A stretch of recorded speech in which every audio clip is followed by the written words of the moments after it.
wabarakatuh. Selamat siang, salam sejahtera untuk kita semua.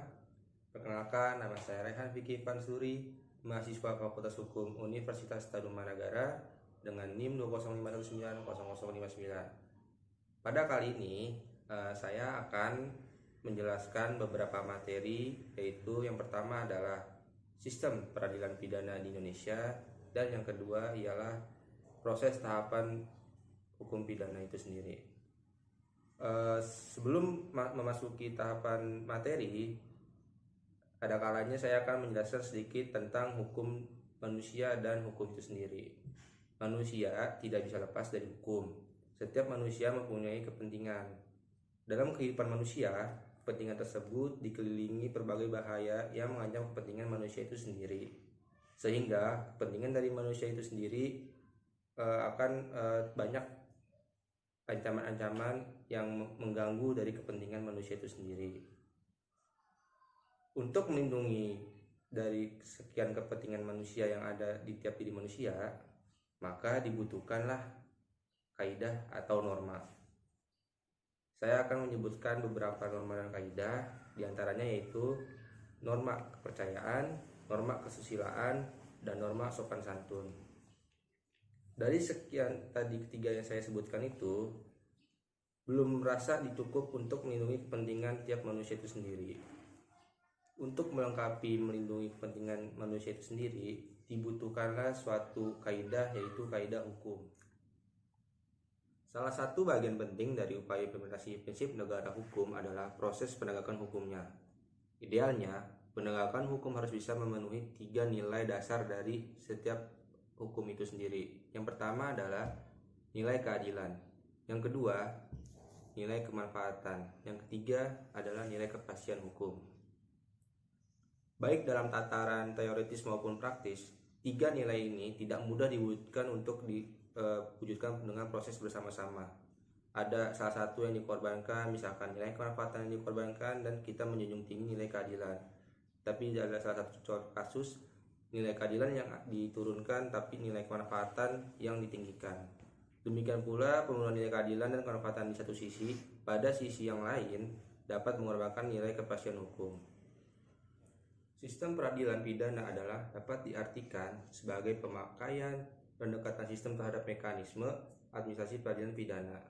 Sebagai suatu sistem, peradilan pidana merupakan hasil interaksi antara peraturan perundang-undangan lalu dengan praktik administrasi dan tingkah laku sosial. Terdapat 3 perkembangan model peradilan pidana. Yang pertama adalah crime control model. Artinya, model ini didasarkan pada anggapan bahwa penyelenggaraan peradilan pidana semata-mata untuk menindas perilaku kriminal. Dan ini merupakan tujuan utama proses peradilan, karena yang diutamakan adalah ketertiban umum. Yang kedua yaitu due process model. Di dalam model ini muncul nilai-nilai baru yang sebelumnya kurang diperhatikan, yaitu konsep perlindungan hak-hak individual dan pembatasan kekuasaan dalam penyelenggaraan peradilan pidana. Sehingga melalui model yang kedua ini muncullah asas praduga tak bersalah atau presumption of innocence. Perkembangan yang terakhir yaitu model kekeluargaan, dicetus oleh John Griffiths, yakni model ini menggambarkan bahwa tidak ada pertentangan tidak dapat diselaraskan. Filsafat yang mendasari model ketiga ini ialah filsafat yang lebih mementingkan kekeluargaan, kasih sayang sesama hidup, dan dasar kepentingan yang saling menguntungkan. Lalu, sistem peradilan pidana dirasa perlu adanya pendekatan. Pendekatannya dengan melalui teori kontrak sosial, yang artinya ialah negara membatasi hak tiap-tiap kebebasan individual, tetapi negara harus wajib menjamin kepentingan dari hak-hak individu itu sendiri. Jadi itulah sebuah kontrak sosial sebagai pendekatan dalam teori sistem peradilan pidana. Tujuan dari adanya dengan sistem peradilan pidana ini yaitu 1. Mencegah masyarakat menjadi korban kejahatan. Yang kedua, menyelesaikan kasus kejahatan yang terjadi sehingga masyarakat dapat bahwa keadilan itu tegak setinggi-tingginya. Yang ketiga ialah mengusahakan agar mereka yang pernah melakukan kejahatan tidak mengulangi kejahatan itu sendiri, atau yang disebut seperti tindakan residivis. Menurut Muladi, Sistem peradilan pidana terpadu adalah sistem yang mampu menjaga keseimbangan pelindungan kepentingan, baik kepentingan negara, kepentingan masyarakat, maupun kepentingan tiap-tiap individu, termasuk kepentingan pelaku tindak pidana itu sendiri, seperti korban atau tersangka. Menurutnya, makna integrated criminal justice system ini adalah sinkronisasi atau keserasian dan keselarasan yang dapat dibedakan dalam, yaitu yang pertama adalah sinkronisasi struktural, yang kedua adalah sinkronisasi substansial, yang ketiga adalah sinkronisasi kultural. Khusus di Indonesia, ketentuan formil yang mengatur tentang acara pidana itu tertera dalam Undang-Undang Nomor 8 Tahun 1981 atau yang kita sebut dengan Kitab Undang Hukum Acara Pidana. KUHP sebagai rangka dasar dari sistem peradilan pidana di Indonesia diletakkan di atas prinsip-prinsip diferensiasi fungsional antara aparat lembaga penegak hukum dengan tahap proses kewenangan yang diberikan undang-undang. Aktivitas pelaksanaan sistem peradilan pidana merupakan fungsi gabungan dari pertama yaitu legislator sebagai pembentuk undang-undang, yang kedua adalah polisi yang biasa melakukan penyelidikan dan penyidik, yang ketiga adalah jaksa sebagai penuntut umum, dan yang keempat adalah pengadilan yang biasa untuk tempat mengadili suatu perkara pidana, dan yang terakhir adalah penjara. Baik yang ada dari sekian tadi yang saya sebutkan memiliki sinkronisasi atau kerjasama antara untuk melakukan hukum acara pidana.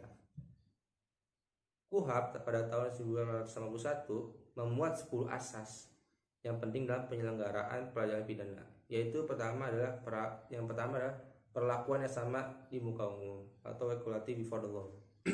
Yang kedua adalah praduga tak bersalah. Yang ketiga adalah hak untuk memperoleh kompensasi atau ganti rugi dan rehabilitasi. Yang keempat adalah hak untuk memperoleh bantuan hukum. Yang kelima adalah hak kehadiran terdakwa di muka pengadilan. Yang keenam adalah peradilan yang bebas dan dilakukan dengan cepat dan sederhana. Yang ketujuh adalah peradilan yang terbuka untuk umum. Yang kedelapan, pelanggaran atas hak-hak warga negara seperti penangkapan, penahanan, penggeledahan, dan penyitaan harus dilakukan berdasarkan undang-undang dan dilakukan dengan surat perintah dengan tertulis. Yang kesembilan adalah hak tersangka untuk diberitahu tentang penangkapan dan pendakwaan terhadapnya. Yang terakhir yang 10 adalah kewajiban pengadilan untuk mengendalikan pelaksanaan putusannya. Berdasarkan ke-10 asas tersebut, maka dapat dikatakan bahwa KUHP menganut due process of law, artinya proses hukum yang adil dan layak. Suatu proses hukum yang adil pada intinya adalah hak seorang tersangka dan terdakwa untuk didengar pendengarannya tentang bagaimana peristiwa kejadian itu terjadi. Tadi saya telah menjelaskan tentang materi sistem peradilan pidana. Selanjutnya saya akan menjelaskan materi kedua, yaitu tahapan atau proses peradilan pidana.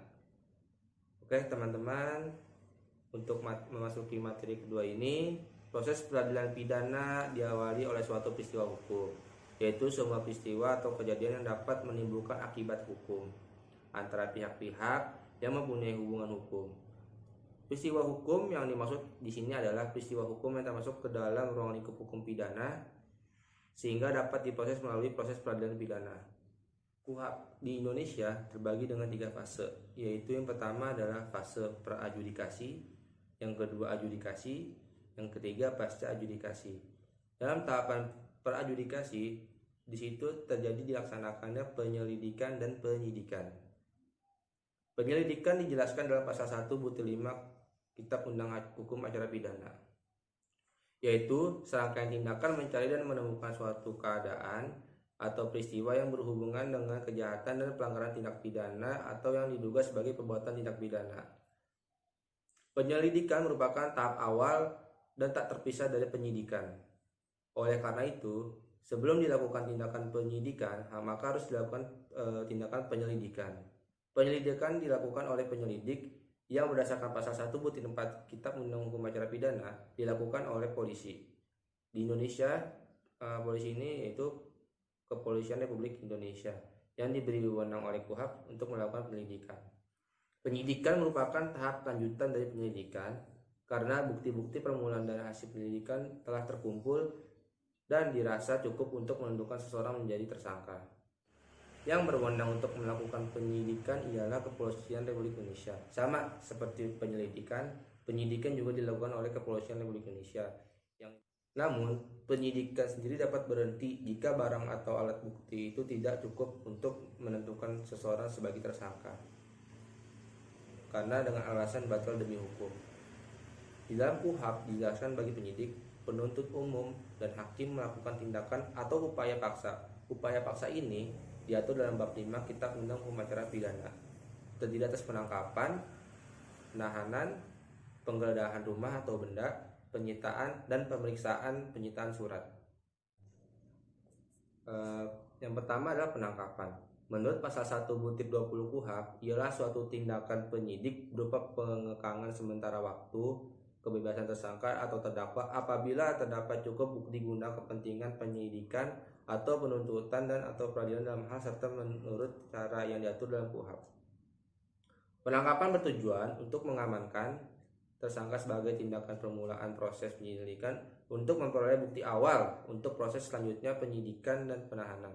Dalam pasal 16 KUHP, yang berwenang melakukan penangkapan ialah kepentingan penyidikan dan penyelidikan, yaitu Kepolisian Republik Indonesia. Dalam butir 21 pasal 1 KUHP, penahanan adalah penempatan tersangka atau terdakwa di tempat tertentu oleh penyidik atau penuntut umum atau hakim dengan penetapannya dalam hal serta menurut cara yang diatur dalam KUHP.